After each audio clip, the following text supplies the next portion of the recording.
Welcome to On the Road with WHCA. I'm your host, Kevin Tocci. This show travels around the towns of Whitman and Hanson to find out what some of the restaurants and businesses are doing to inform you. Today we travel to Washington Street, Uncle David's, to find out what exactly they have cooking. We're going to head inside and chat with Uncle David, Richard, Monica, Charlie, Brad, and the whole crew to find exactly what they have on the menu. Let's go inside and find out.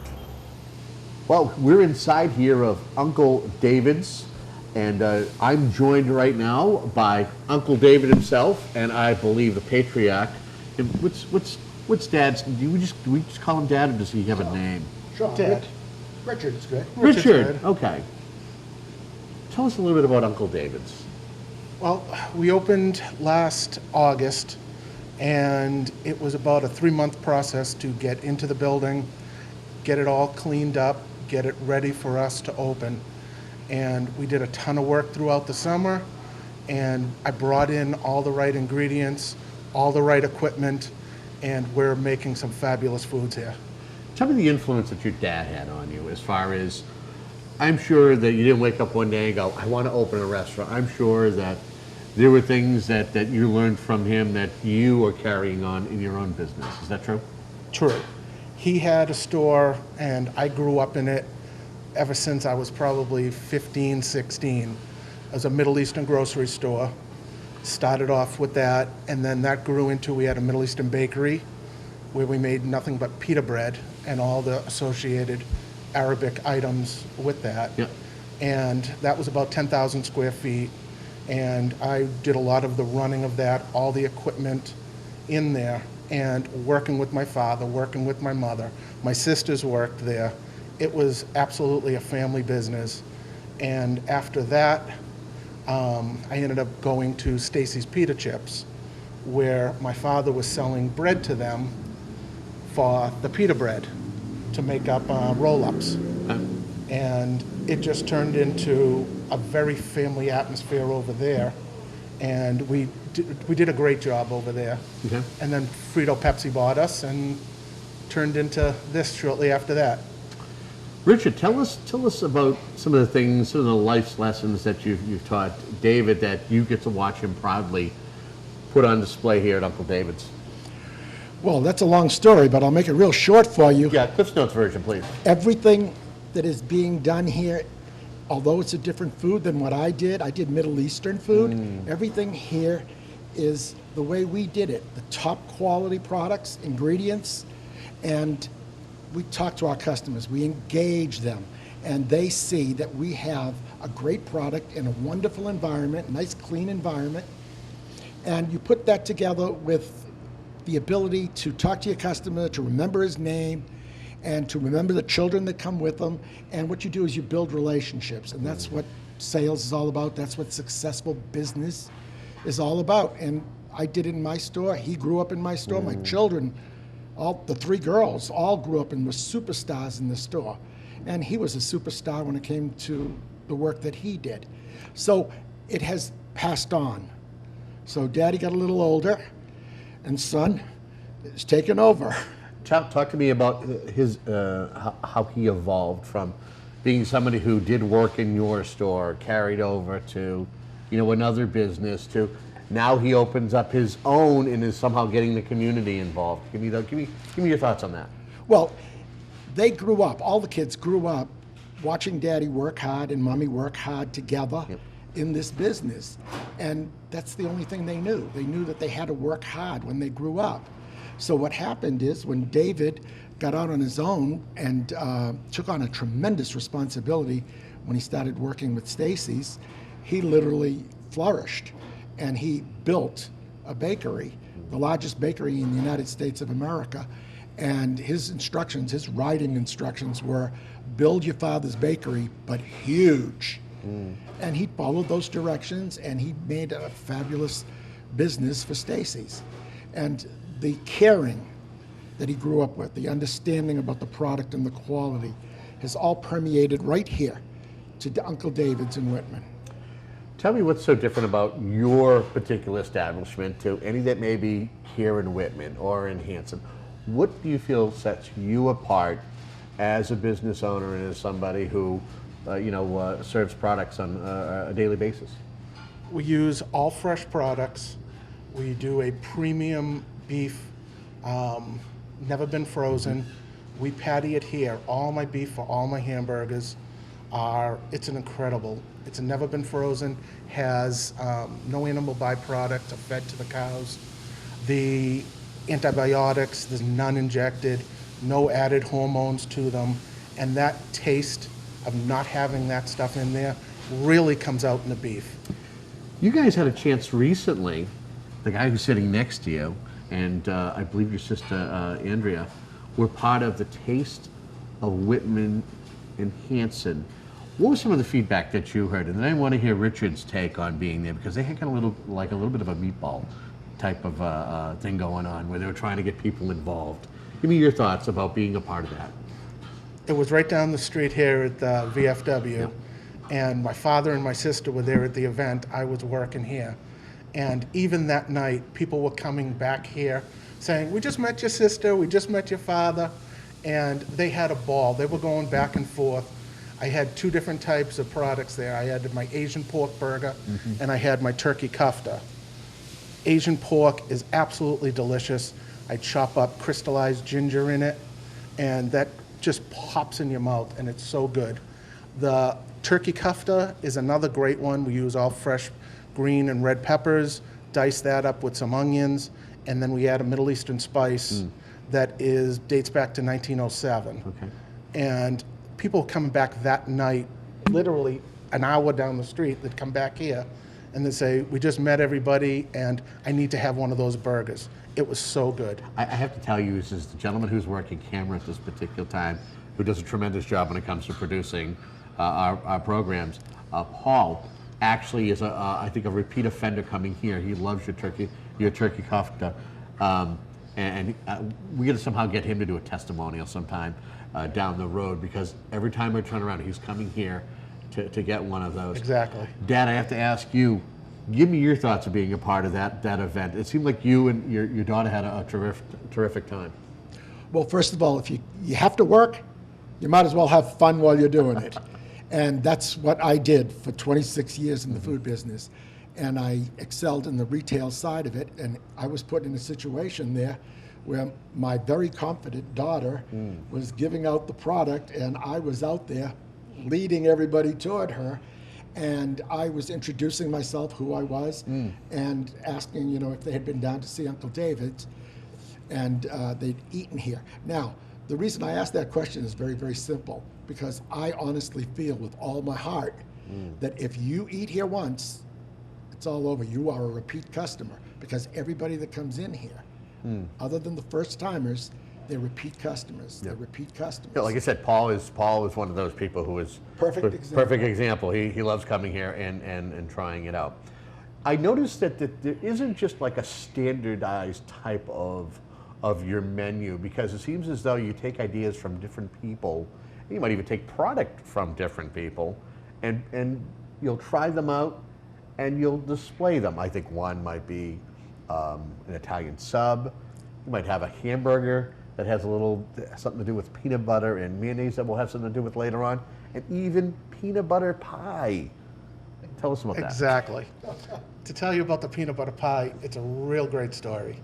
One of the girls that works here lives right down the street. Yep. Her mother had a recipe for years.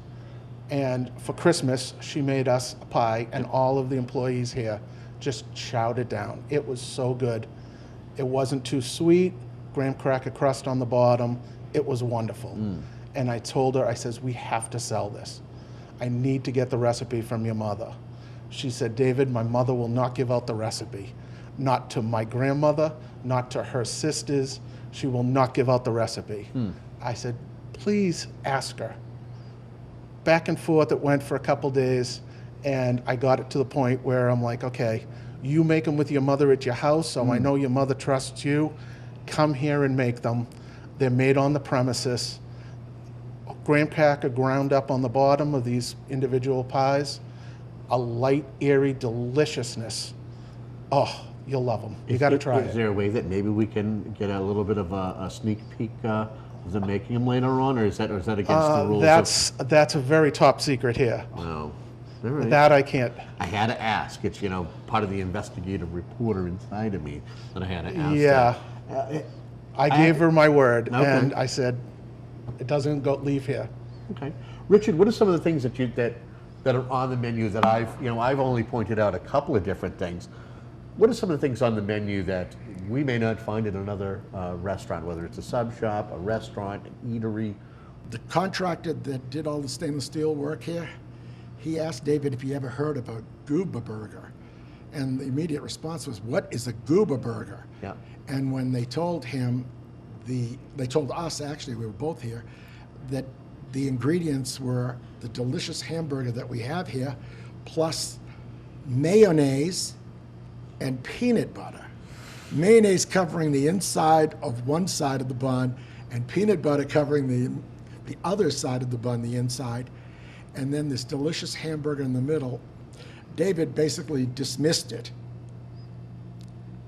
And when that happened, he said, you know what? He's the contractor. He's going to be here. He's going to do a lot of work for me. He said, let me try it. So he tried it, and he learned soon that it was delicious. Now, you can't find a hamburger anywhere that's got peanut butter in it. Is there anything else other than the Goober burger that you can give us for an example that's made here?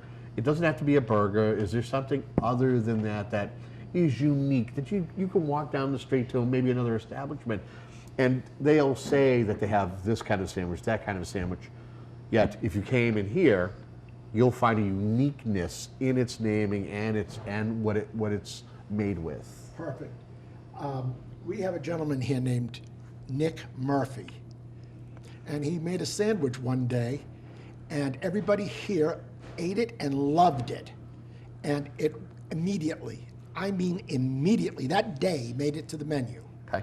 It was delicious. It's grilled chicken with 2 cheeses that make a little bit of a sauce on it, blue cheese and American cheese. And on our roll, on a braided roll, Okay. it is the most delicious thing you've had ever. What's the name? Buff, there's a picture of it on the wall there, Okay. Buff Kick Murphy. Really? Yes. How important is it to get your employees, get your family involved in the atmosphere here and kind of sharing what's going on as an establishment? Extremely. From, like Dad was saying with the Buff Kick Murphy, these guys during lunchtime, they make some really awesome things. Really? They've got the food here to do it, and their just imagination And you goes encourage them to wild. do this too? Absolutely. Okay. I have a girl that just started last week, and within 4 days, she's got something up on the menu. She made it, and we all went crazy over What it. is it? It is a cookie s'more pizza. It's our dough for the pizza, a little bit of cinnamon, special cinnamon sugar that we make, marshmallows, cookie dough, chocolate drizzle, and then we take graham crackers again, throw that on top, and butter the edge a little bit, and it just, it melts in your mouth, and then you take a little bit of frosting and do that on the top. To be this daring in order to kind of do something like this, do you ever ask yourself if in fact one day, that you might bite into something and go, oh my, and that it might not be as wonderful? Because it seems like everything that your employees and your family is creating is quite wonderful. Do you not fear that day where you're going, okay, maybe we went too far with the experiment? I haven't found that yet. Okay. The second day we were open, we patty the burgers ourselves. I had a little bit extra, it was like a 2 or 3 ounce burger. I said I'll put it in the fridge for later. Later that afternoon, I took it out, put it on the burger, on the grill, and I'm looking around, I'm like, what am I gonna put on this? So I grabbed some cilantro, cooked that on the grill with it, took some red onions, took some hots. I put that on a sesame seed bun, and I was sitting in this very seat, and Dad was sitting right across from me. Yeah. And my teeth didn't even completely touch. And I said, Dad, you have to taste this. this is going to be my Whitman burger. So from that day to today, Yeah. I have my Whitman burger, and I have a born-on date on my Whitman burger. No way. Absolutely. Yeah, I got to say that's one of the things that I have noticed is that one of the first things when I met you, when you were first starting to bring equipment in, one of the first things that you, I don't know if you had it up somewhere or if it was something that you had told me yourself, was that you were going to make things like a lot of places don't anymore. That it was going to be home cooked meals, that it was going to be creative. Do you feel that you have achieved that, or that you have been achieving that from the first day that you've welcomed customers into the door? From the day we opened, and it's growing and growing even more. Okay. And we're definitely there, and it's just going to get even better. Okay. Because all my employees that help and participate with the new menu items, my customers that come in, hey, Dave, you got to try this. David, you got to try that. Put this with that. You've got a delicious burger. You know what? Put this on it. And I listen to them, and I try it. And some things, like the Goober burger, it's on the menu. Other things, Not so much. not so. We got just a couple of minutes, and then you and I are going to find our way to one of your favorite places in front of the grill. In front of the grill, and we're going to make up. What do we besides the Goober burger? What else are we going to do? We are going to do a David Dia. That was on the menu as of November, and it's basically a 56 square inch half moon, basically a steak and cheese with vegetables, a little bit of pepperoni, and we do it on the grill, fold it in half, Yeah. and it's all grilled up on both sides, and it is just wonderful. Okay. It's a great sandwich. Anything you want to say in closing, Richard, before we head over to the grill? He wants to hold on to that microphone. You can already tell he's got a speech. He's got to. No, the only thing I want to say is that when I was working in my store, it was all passion. And the customers saw that passion, and they reacted positively Right. to it. And my son is achieving the same thing here in Whitman. And that is an awesome thing, because he's a very likable guy, just Yes. like his father.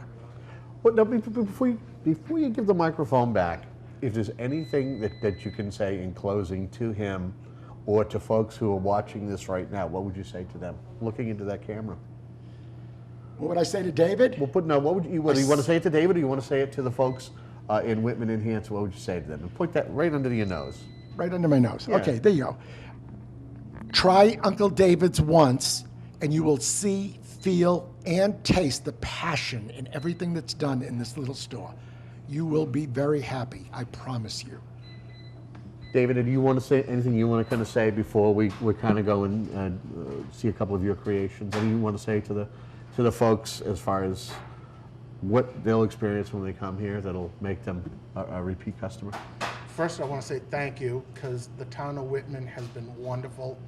The customers coming in my door really have a ball with me here. They're learning my name. I'm walking down the street, and they're screaming out of their cars, "Hey, Uncle David." It's really a friendly family atmosphere, and the town is, and I want to say thank you, because I'm glad to be here. Well, we're going to go out back to the kitchen area and get in front of the grill and see David in action right here on the road with WHCA. Stay tuned.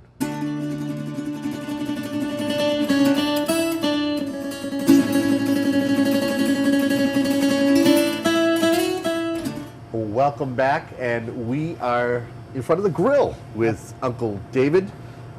What are you going to start cooking first? Today, I'm going to make a David Dia. A David Dia. Now, what exactly is a David Dia? David Dia is my version of a quesadilla, but so much better. Clever. It's all in marketing, isn't it? It's what you do, what it looks like, and how it tastes. And it will speak for itself. All right, well, besides speaking for itself, I'll let you do what you do best and kind of talk us through it, if you will. I am absolutely ready. We use a boar's head shaved steak, very lean and very tender. We get that going. We use a special Uncle David seasoning Is that secret? You can't tell us what's in That I there? can't tell you all of it. Okay. There is some vegetable seasoning. Okay. It's got an awesome flavor profile, and it goes great. We use it on our burgers. We use it on our sandwiches. We sprinkle it on a lot of things, even on the fries sometimes when customers request it. It's almost as though you're talking to the Food Channel right about now. Yeah, I've done that before. Okay, all right. So we get that going, Okay. shave that down, Okay.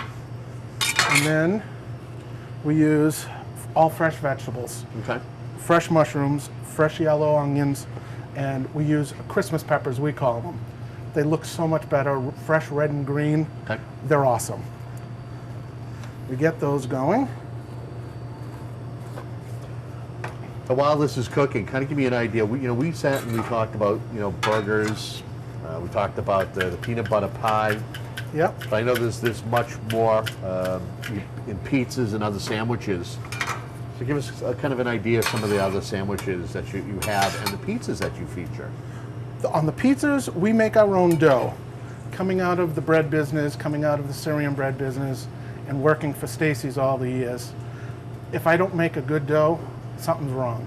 Give us a little bit of an idea of some of the pizzas that you have. I know, again, we talked about pizzas, but what are some of the unique pizzas that you have? My best-selling one is my Aloha. Okay. It is boar's head ham, boar's head bacon. It's got pineapple. It's got a little sprinkling of coconut, Ooh.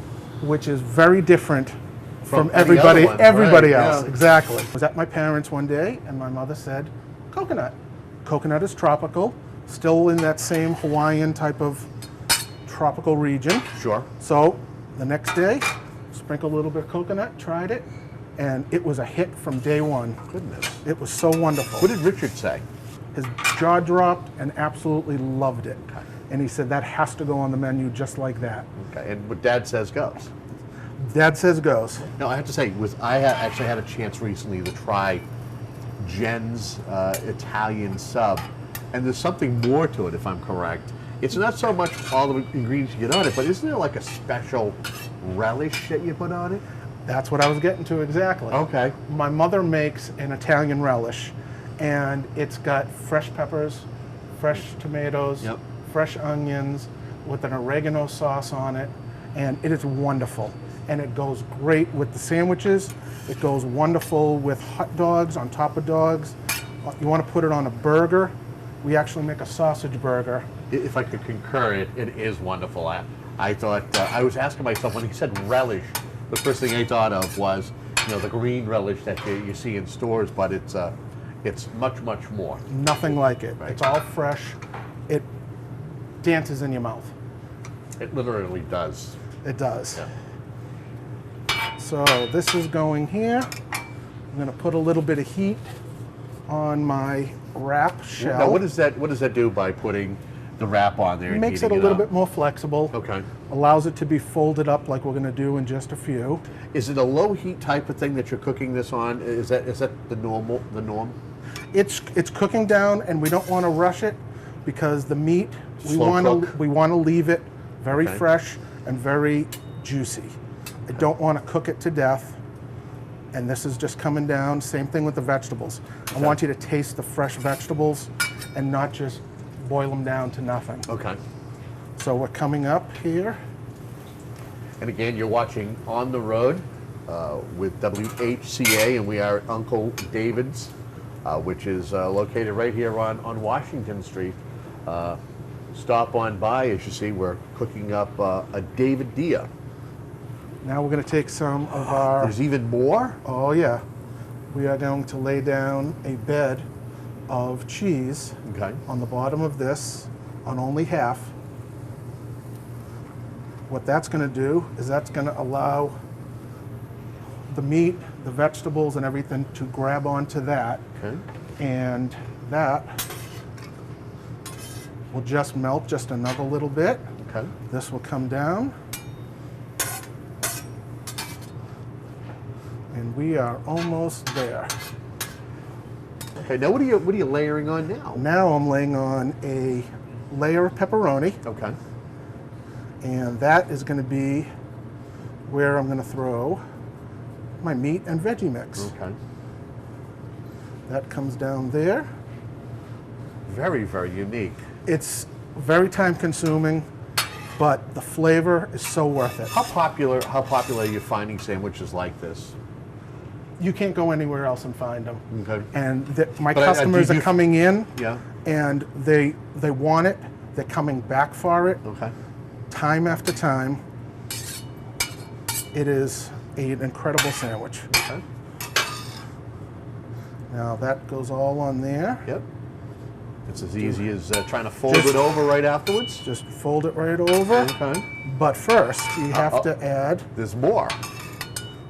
yep. This comes down. That comes over. Okay. Now you finish it Ah, a with a little bit little more. bit more of my cheese. Okay. Is this kind of like a binder, so to speak? This is going to hold the top half Okay. onto the bottom half, Okay. and that comes in there. Little press down there. And I take that. Now I know we're sitting here and we're talking it through, and it's taking a couple minutes. What does it take for a customer comes in and wants one of these?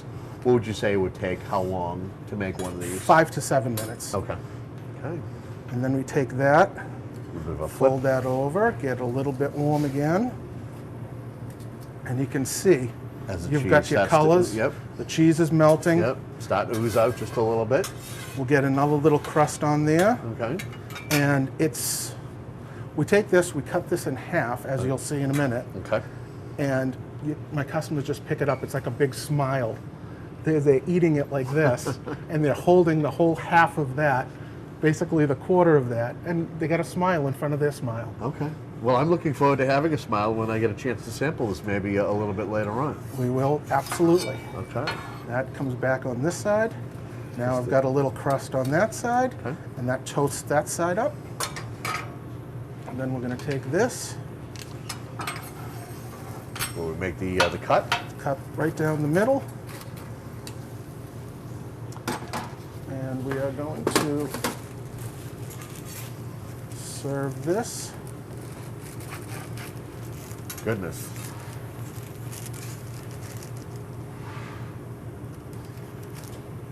Right on top there. And there you have it. It's the David Deer. Enjoy.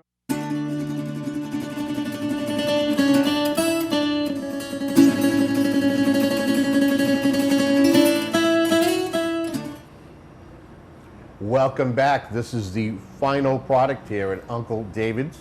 As you see, we did the David Deer, and we also did the Uncle David's Goober Burger. Come on down. They're located at on Washington Street in downtown Whitman. You won't be disappointed. I promise you. Come on down and check them out.